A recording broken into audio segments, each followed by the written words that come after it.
श्री साईनाथाय नमः। ॐ श्री लक्ष्मीनारायणाय नमः। ॐ श्री कृष्ण राम शिव मारुत्यादिरूपाय नमः। ॐ शेषसायिने नमः। ॐ गोदावरी तटशीलतिवासिने नमः। ॐ भक्तहृदालयाय नमः। ॐ सर्वहृद्वासिने नमः। ॐ भूतावासाय नमः। ॐ भूतभविष्यद्भाववर्जिताय नमः। ॐ कालातीताय नमः। ॐ कालाय नमः। ॐ कालकालाय नमः। ॐ कालदर्पदमनाय नमः। ॐ मृत्युञ्जयाय नमः। ॐ अमर्त्याय नमः। ॐ मर्त्याभयप्रदाय नमः। ॐ जीवाधाराय नमः।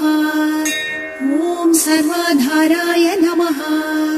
ॐ भक्तावनसमर्ताय नमः। ॐ भक्तावनप्रतिज्ञाय नमः। ॐ अन्नवस्त्रदाय नमः। ॐ आरोग्यक्षेमदाय नमः। ॐ धनमाङ्गल्यप्रदाय नमः। ॐ वृद्धिसिद्धिदाय नमः।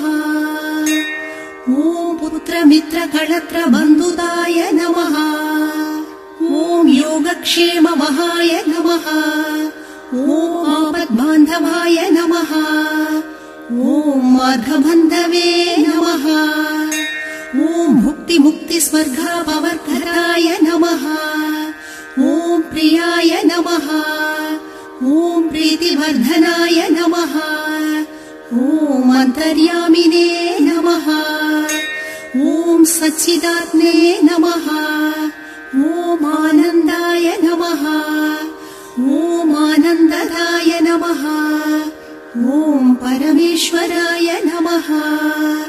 ॐ परब्रह्मणे नमः। ॐ परमात्मने नमः। ॐ ज्ञानस्वरूपिणे नमः। ॐ जगत्पित्रे नमः। ॐ भक्तानां मातृदातृपितामहाय नमः। ॐ भक्ताभयप्रदाय नमः। ॐ भक्तपराधीनाय नमः। ॐ भक्तानुग्रहकाधराय नमः। ॐ शरणागतवत्सलाय नमः। ॐ भक्तिशक्तिप्रदाय नमः। ॐ ज्ञानवैराग्यदाय नमः। ॐ प्रेमप्रदाय नमः। ॐ संशयहृदयदौर्बल्यपापकर्मवासनाक्षयकराय नमः। ॐ हृदयग्रन्थिभेदकाय नमः। ॐ कर्मध्वंसिने नमः। ॐ शुद्धसत्त्वस्थिताय नमः। ॐ गुणातीतगुणात्मने नमः। ॐ अनन्तकल्याणगुणाय नमः। ॐ अमितपराक्रमाय नमः। ॐ जैने नमः। ॐ दुर्दशाश्रोभ्याय नमः। ॐ अपराजिताय नमः। ॐ त्रिलोकेषु अस्कन्दितकथये नमः। ॐ अशक्यरहिताय नमः। ॐ सर्वशक्तिमूर्तये नमः। ॐ स्वरूपसुन्दराय नमः।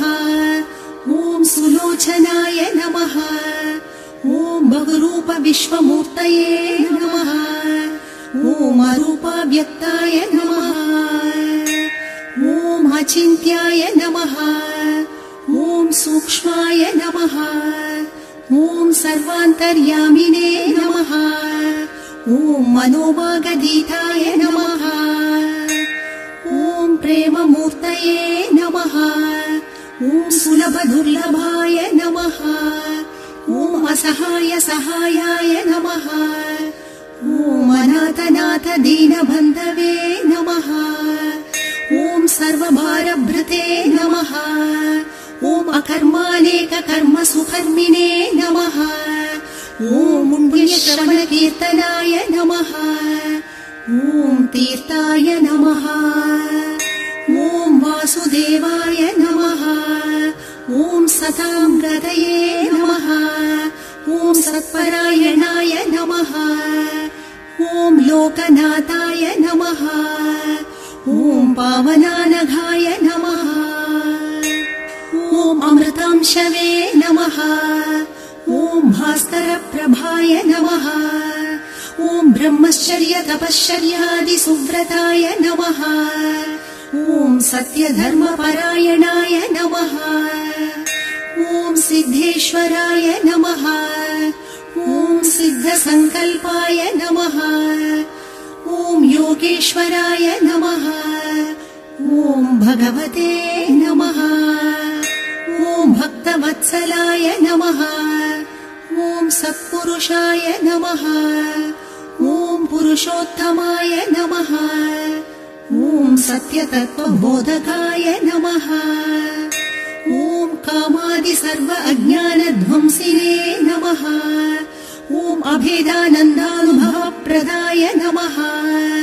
ॐ समसर्वमतसम्मताय नमः। ॐ दक्षिणामूर्तये नमः। ॐ वेङ्कटेशरमणाय नमः। ॐ अद्भुतानन्दश्चर्याय नमः। ॐ प्रपन्नार्तिहराय नमः। ॐ संसार सर्वदुःखक्षयकराय नमः। ॐ सर्ववित् सर्वतोमुखाय नमः। ॐ सर्वान्तर्बहिस्थिताय नमः। ॐ सर्वमङ्गलकराय नमः। ॐ सर्वाभीष्टप्रदाय नमः। ॐ समरससन्मार्गस्थापनाय नमः। ॐ श्री समर्थ सद्गुरु साईनाथ